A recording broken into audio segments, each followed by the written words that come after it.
Focus on the Ukrainian crisis. We can now cross live to the Russian ambassador at the UN, who's speaking about the meeting. Take a listen. At some of the things which were said by Ambassador Sergeyev, but also at the message which he was trying to deliver. He described some elements of what he said was going to be President Poroshenko's peace initiative, and while he was doing that, he repeatedly said that not only sort of the entire world has embraced this initiative, but also President Putin and Foreign Minister Lavrov supported it. I double-checked, and I'm authorized to say that this is not true.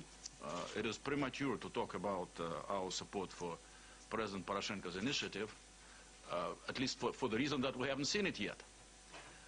This initiative was discussed, was outlined by Petro Poroshenko to President Putin in their phone conversation yesterday, and President Putin made some comments, particularly emphasizing the need to stop fire immediately and making some other comments with regard to this initiative. And in the discussion in the phone conversation which Foreign Minister Lavrov had today with the new Foreign Minister of Ukraine, that initiative was not even sort of discussed in any detail. And I'd like to call your attention to the remarks which were made on this subject by Foreign Minister Lavrov at his press conference in Baku the day before yesterday, where he emphasized that whatever initiative comes out of Kiev, it should not be an ultimatum and it should not resemble ethnic cleansing.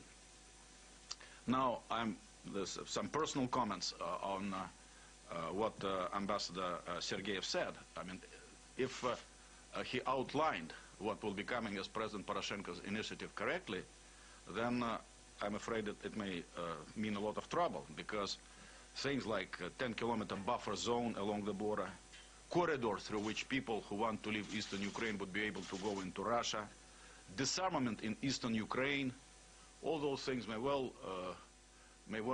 mean more bloodshed and even intensification of bloodshed rather than a peace initiative. But we'll see. We have not seen, as I say, the final product yet. When it comes out, then Moscow will form its attitude. But it is very premature to talk about Russian support. As a matter of fact, we are a little bit surprised that some of our foreign colleagues are rushing to support something which has not been presented yet. It is a serious subject which requires serious attention, rather than sort of propaganda support of everything which might be coming out of Kiev. Now, some other things which I have to respond to, which I heard Ambassador Sergeyev say today in this room. First, a startling comment from him that the Ukrainian forces had orders not to use heavy weapons. How come aviation jet fighters were used in the missile attack on Lugansk administrative building a couple of weeks ago? A jet fighter fired missiles at the building. Heavy artillery have been shelling cities in eastern Ukraine. To claim that heavy weapons were not involved is really mind-boggling. An even more mind-boggling claim was that illegal groups are fighting civilians with Grad systems in eastern Ukraine. This narrative that somehow civilians die because the local armed group, local resistant groups are firing at their own towns is really something which stretches, I think, even the Ukrainian propaganda. Now he went on even further, and this, I think, may be the most troubling part of his press conference, when he described the situation when two Russian TV correspondents were captured by Ukrainian authorities, brought to Kiev, beaten up, bruises all over the body, and then paraded before TV screens. He said that they apologized to the Ukrainian people. I mean, this kind of treatment is even unacceptable for prisoners of war, let alone journalists. When you hold people captive, beat them up, and then put them in front of television cameras. In fact, a part of appearance I saw showed that they displayed a lot of courage. When this young fella was asked how come bruises were on his face, he responded by a famous line from a very famous Soviet movie. I fell. When I came to, my hand was in plaster of Paris. Unfortunately, or fortunately for us, unfortunately for the Ukrainians, they did not see the contempt which he displayed to his captors in those words. And now, a final maybe thing, commenting specifically on what Ambassador Sergeyev, this is something he has been repeating again and again throughout various Security Council meetings, and also he repeated that today, that the Cossacks, some of whom may have found themselves in eastern Ukraine, somehow a part of the Russian armed forces. This is simply not true. There is a law on the Cossacks, and there is nothing of that law which makes formations of the Cossacks, let alone individual Cossacks, members of the Russian armed force. So this, and there were some other things which I'm not even going into. The discourse which Ambassador Sergeyev went to on history after the coup in Kiev in February, somehow my old colleagues started developing a new line of history, starting with startling the world by claiming on the 4th of March that actually Ukrainian Nazi collaborators had not killed anybody, that all that was an invention of the Soviet Union. So in his theory of history, I'm not even going. Now, another thing which was addressed by Ambassador Sergeyev, and which I'd like to inform you about, is this request, which we, as Presidency of the Security Council, received from the delegation of Ukraine to conduct a Security Council meeting on the report of the Office of Commissioner for Human Rights in Ukraine, or Shimonovich, another report. And actually, he stated that that was kind of a parallel situation in history, that a meeting was not called. That, of course, is not true. The requests which come from various delegations are not acted on automatically by members of the Security Council. The Presidency and other members of the Security Council have to decide whether to, how to respond to those requests, especially if it's not an emergency meeting request, which was not the case in this request by the Ukrainian delegation. But also, in our view, and that's why we are reluctant to call that meeting, and not that we don't want to discuss Ukraine. As you know, we have had 18, I think, meetings on Ukraine in various formats in the past 3 months. Some of them convened on the initiative of the Russian Federation. The last one, last Monday, when we presented our draft resolution on Ukraine. But there were two sort of questions of principle. One, it is a report which was not commissioned by the Security Council, and it is a report on human rights. And we do have, and the group was invited by the Kiev authorities. So if they want to discuss it, they can discuss it in Kiev. Maybe they could go to Human Rights Council, but the Security Council is not about human rights. We even don't have experts on human rights here. We are discussing matters of international peace and security. So in my mind, as someone who has been trying to sort of hold the integrity of the Security Council, it's very dangerous to start discussing human rights reports, because we'll overshadow the Human Rights Council and maybe doom the Human Rights Council. In fact, already the prerogatives of the Security Council have been frayed, because we go into humanitarian matters, we go into this, we go into that. This is too much for the Security Council. This is one thing. The second thing is that it did seem to us that it was an attempt to take attention away from the actual drama of the situation in eastern Ukraine. You have fighting, you have a crisis to which some members of the Security Council refuse to respond, in my view, abrogating their responsibility as members of the Security Council, because if there is fighting, a crisis which has national dimension, then and which is on the agenda of the Security Council, then the Security Council must try to take steps to stop this crisis, the fighting, as quickly as possible. Unfortunately, our Western colleagues, Western members of the Security Council, apparently decided to let it go, to let the military scenario play out. So in the context of this fighting and bloodshed in eastern Ukraine, to start discussing like human rights report, which is not a prerogative of the Security Council to do, in our view, is wrong. But anyway, today in consultations, we had a discussion with members of the Security Council, so I wouldn't rule out that quite soon we'll have a meeting of the Security Council on Ukraine. But of course, it will not cover just this report, but the entire dramatic situation there. Unfortunately, I have no illusions about the ability of the Security Council to act, because the Russian delegation tried a number of times. We tried by trying to deliver a short statement calling on the end of violence in support of the Geneva Communique of April 17 and in support of OSCE roadmap. We tried in a more elaborate ways, introducing 2 draft resolutions of the Security Council, then merging them into one and having a discussion with our members of the Security Council about it. Unfortunately, our initial impression that maybe there is a way for us to agree on a resolution which would then have an impact on the situation in Ukraine. That assessment turned out to be inaccurate. That the next meeting showed that Western members of the Security Council were engaged in this old exercise of stonewalling. But anyway, it may well be that very shortly we will have that meeting, but certainly it will have to deal with the entire spectrum of the situation in Ukraine. Now, on this report itself, Ambassador Sergeyev did not hide his pleasure about the content of the report, and I understand why. Because I must say very frankly, it completely repeats the narrative of the Kiev authorities, and one marvels at the penmanship of those who are writing this report in order to suit their own political inclinations. There is no hint of objectivity in that report. And to understand that, one only has to read the first page. And from the first page, I'll give you maybe 2 or 3 quotes. Paragraph 5. There has also been more regular and intense fighting as the government has been trying to restore peace and security over the eastern regions of Donetsk and Lugansk through security operations involving its armed forces. No reference to fighting, no reference to shelling, involving security operations involving its armed forces. And they are trying to restore peace and security. I mean, you could apply this kind of description to any situation.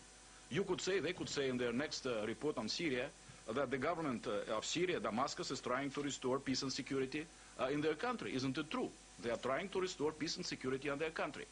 So this kind of politicized statement, feeding directly into the narrative of Kiev authorities, to me is something not really worthy of High Commissioner for Human Rights and their office. Now, the people in eastern Ukraine, they are increasingly being caught in the crossfire between the Ukrainian military and the armed groups. Crossfire. So, I mean, it's just they are sitting somewhere in between in no man's land, and they're shelling from, like, fighting from both directions. This is not true. It is the Ukrainian military who have been shelling Slavyansk and other towns, Lugansk, involving also the use of Air Force. The next statement, in the same paragraph, the government must further use restraint, and then they could not even force themselves to write that. So they have it in the footnote, referring to Human Rights Watch, credible reports regarding Ukrainian forces' use of mortars and other weapons in and around populated areas, and the recent intensification of hostilities. So, you know, when you exercise, and I could go on and on. If some of you are interested, I maybe could spend some more minutes about discussing this, the helicopters using UN markings, which instead of looking at those helicopters, they try to justify the actions of the Ukrainians, fantasizing about all those things being, you know, technically fabricated. Why didn't you just go and look at those helicopters? The Ukrainians were paid for repainting those helicopters, and after they left peacekeeping operations in Africa. Where did this money go to? Where they actually repainted it? It was not difficult to double check on that. So instead of doing that, you know, those human rights people simply try to find ways to justify the use of UN symbols on helicopters in military regions. So if we do have a discussion in the Security Council also involving this report, please rest assured that the Russian delegation is going to add some other things to those which I have mentioned to you in my opening remarks. So that's it, I think, for an opening statement. Please, ma'am. Oh, who is? Oh, yes, of course.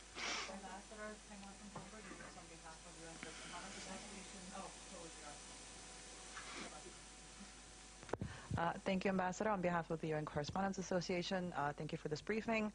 My question is, today the U.S. Added 7 individuals to its sanctions list and said that Russia is moving troops back to the border with Ukraine, and said that, you know, U.S. is always ready to impose more sanctions. And following Valerie Amos's close briefing to the Council about the situation in Ukraine, she said there is no humanitarian crisis yet seen. So it appears that Russia's position on how dire the situation is not being agreed. It's not a view that's shared by anyone else. Well, and no, so what's your response to that? And what do you say about has the conflict or the situation regarding Ukraine, has it now reached another new phase where there are tensions mounting again about more sanctions against Russia? Well, I don't want to. I mean, sanctions, it's their thing. If they want to go down that road, it's up to them. You know, it's completely wrong. It's not serving any useful purpose. Now, our colleagues have their way. When they discuss humanitarian issues, it was embarrassing to me to be there in that room when they were kept asking, but it's not really a humanitarian catastrophe, is it? It's not really a humanitarian catastrophe. According to UN human rights person who did a briefing in Geneva, I think 2 days ago, they said 257 civilians killed as of June 18. Is it what? Catastrophe? It's no problem? Even one colleague in the council, even though later on she refused that she said that, but I and some others heard it quite clearly, said, I mean, it's not such a big deal for the Security Council to deal with. Of course, more people have been killed in South Sudan. More. In South Sudan. In Mali, probably more. In Central African Republic, more people have been killed. But does it mean that we need to disregard it as a problem? I think one good thing, useful thing which we have done, we were able to attract the attention of international humanitarian agencies to the situation, and the International Red Cross is there. So it's a very dire situation. We have tens of thousands of people marching across the border.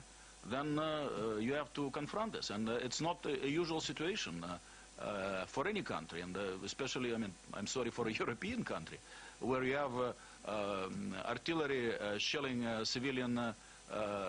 shelling towns, water pumps, churches, hospitals, kindergartens. You know, it's all on our television. Of course, Ambassador Sergeyev claimed today, when this child was killed, that his parents were acting because they were paid by Russian television. You know, I don't even want to. It's sinking to a new low if this is going to be the only explanation of the situation one can produce. Ma'am. Thank you, Mr. Ambassador.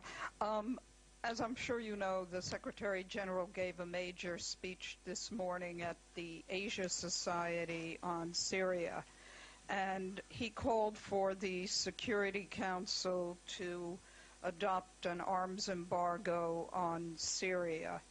I wonder what your reaction is to that, given your government's close ties to the Syrian government.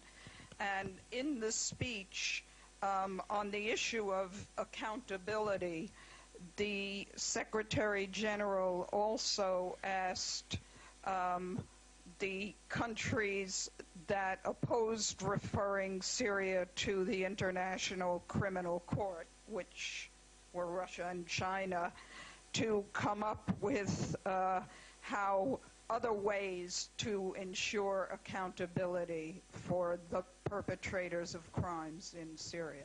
First of all, I haven't had a chance yet to read the statement by the Secretary General, so I'd rather not comment to what the Secretary General said, but your description of what he said. Well, first of all, on arms embargo, our position has been out there for a long time, and it's not changing.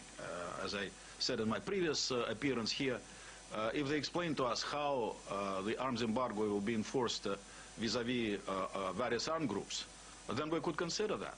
And we said that a long time ago, but we received no response to that. And of course, we have the experience of Libya, when there was an arms embargo and weapons were flowing freely to various opposition groups and still are floating all over Africa. So we do not want to go in that direction.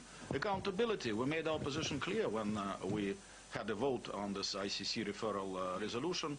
Accountability, reconciliation, all those things must be dealt with by the Syrians as they try to settle this conflict. And we saw it as a move which was not really motivated by any considerations of justice or accountability. It was another attempt to sort of inject another element in this very difficult crisis situation, to put more pressure on the Syrian government, because certainly you cannot realistically expect that the ICC will go after opposition leaders, and going after terrorist leaders, it does not make much sense, because they couldn't care less.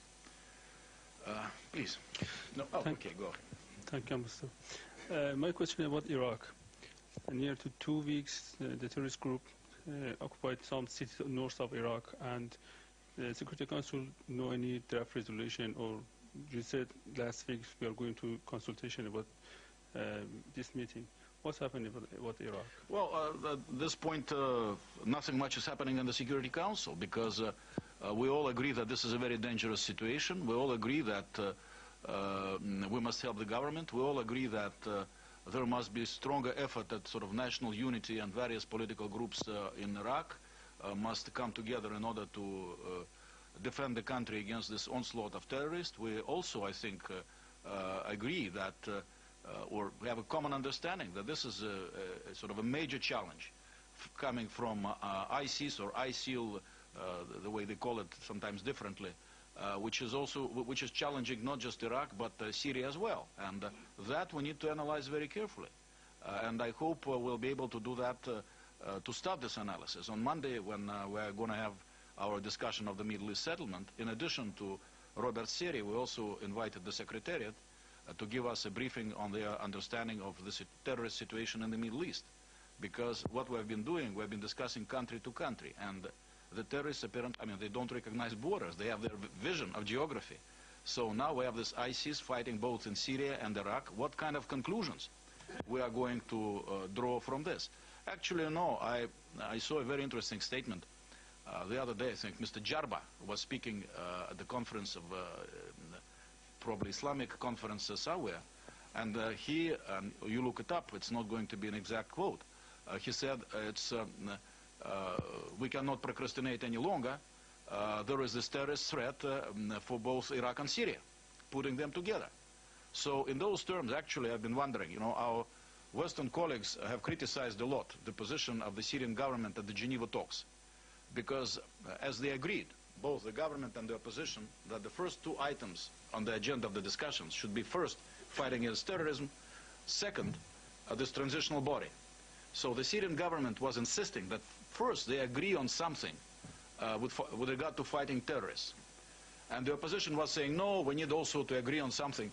I think that from the point of view of the recent developments with ISIS, the position of the Syrian government does make a lot of sense, because had they agreed on some practical steps to fight terrorists in Syria, well, first of all, that could have been a very important element of the situation and trying to suppress this terrorist threat in Syria. But then also this unity of purpose and action could have been created between the Syrian government and the opposition. So maybe that would have laid a path towards this transitional body, etc., etc. Because it's, of course, quite difficult to discuss like joint bodies theoretically. Just give us this portfolio or that portfolio. But if you have unity of purpose, which this fighting against ISIS could be, and I hope still is, then it could have made things different. Yeah, Mr. President. I'm sorry, I'll come to you later. Please, you. Me? Okay, just really quickly on your Ukraine draft. You said earlier this week that it was on the level of DPRs, and I was wondering if it moved to ambassador level yet, the discussion on it? Well, unfortunately, after the last discussion at the level of DPRs, we came to the conclusion that our Western colleagues were stonewalling, that they were not interested in the draft. In our revised draft, we accommodated a lot of their concerns and proposals, including a reference to sovereignty and territorial integrity of Ukraine. But they coming back with killer amendments, and we came to the conclusion that there is no prospect for that draft to develop. Please. Yeah, Mr. President, the Palestinian delegate here sent a letter to the Security Council and to the Secretary General regarding the situation in the occupied territories. Of course, Israel is arresting people wantonly and killing people wantonly as well. Under the pretext there has been abduction of 3 Israelis. This has not been verified in any way, and there are skepticism even in the Israeli media that this action has happened. What's the position of the Security Council with this regard? We are going to discuss this on Monday, I'm sure. We are going to have a special meeting on Monday. Matthew, please. Sure, thanks a lot. On behalf of the Free UN Coalition for Access, thanks for the briefing. I asked Ambassador Sergeyev about the journalists that were killed, not just the ones that were beaten, and he seemed to say that they should have had their helmets on, that they hadn't registered. I just wanted to know, he's also said that at the stakeout, what you think after the press statement of that. And also just now the spokesman for the Secretary General said that I guess the Secretary General, while he was giving the speech, that they welcome the Poroshenko plan and that they find it encouraging. These were 2 words used. What do you think of that? I'll have to look at Secretary General's comments. I think any senior official would want to look at the plan before welcoming it. This is my response. About the journalists, again, very unpleasant part of what Ambassador Sergeyev has been saying. He said twice already at that media stakeout and now today. And he seems to go to considerable details in his description of what actually could have happened. And sometimes some details are changed, but he is talking as if he or Ukrainian authorities were there. In fact, to me, this is another indication of the claim which is made in our media that those journalists had been followed and targeted for a number of days before they were actually targeted and killed by that mortar fire. Please, over there. Yes, you, please. Yes. Okay. I'll go to you afterwards. Syrian Ambassador Bashar Jafari, when he was speaking on Wednesday evening, he suggested that there was a pattern of mistreatment of the Syrian mission by UN bodies, by his webcast being cut off and things to that effect. Do you have any similar observations? And if that's the case, what can be done about it? No, I mean, if the webcast was cut, which was broke off technically, of course, that should not happen. I hope the technology works well. Please, sir. Thank you, Ambassador. Has the Security Council discussed or plans to discuss the new crisis brewing in Afghanistan following the boycott announced by presidential candidate of the election process? And as a Russian ambassador, do you have any comments on that? Well, we are going to have a big discussion on Afghanistan on Thursday, I think, next Thursday. So we'll cover all those subjects, I'm sure. Ambassador, thanks for your remarks concerning Ambassador Sergeyev's statements today. We're also hearing reports from other sources that there is Russian military involvement in eastern Ukraine. Can you unequivocally explain what, if anything, is there? There are reports today that there are heavy armored personnel carriers or tanks crossing the border. What is this all about? There are various reports. Our officials repeatedly said that there is no Russian military presence on the ground. The statement today, there was a statement that allegedly there was a new build-up. The statement which came back from our officials was that the border guards were sort of beefed up because of the complaints including complaints from Kiev that the border was not protected well. But the situation, I don't have, it's a pretty volatile situation. Sorry. Thank you, Mr. Ambassador. I have 2 questions, one in Ukraine, one in Syria. On Ukraine, you and the Council are prepared to look into humanitarian issues when they threaten peace and security in the world. Don't you agree that human rights violations do some, in the case of Ukraine, threaten peace and security? Not the way it's described in the report. The report is glossing over and ignoring the real tragedy which is happening in eastern Ukraine.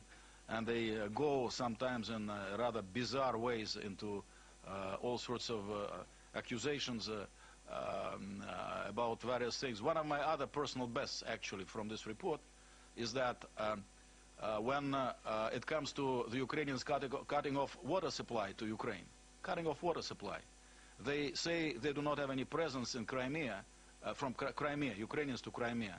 They say they don't have any access to Crimea, no presence in Crimea, so they cannot judge the impact. But the other things they can judge on, they can judge on all the other things. That's basically saying that everything has become worse. So it's really such a work of penmanship that one can only marvel, as I said, at their ability to twist and turn in order to avoid the truth. In Syria, the humanitarian resolution, I understand that Russia will have no problem with the forecrossing and bringing aid to the people who need it and in dire need for it. But maybe the monitoring of these borders is the problem. I'm just guessing. You know, with a monitoring, international monitoring mechanism under the supervision of the United Nations Secretary General, would that be a problem, or what would you like to see as Russia? Well, what we would like to see we have developed already, and here I have to speak, of course, in my national capacity and very carefully, because I do hope things will happen very quickly, and this resolution will be adopted very quickly.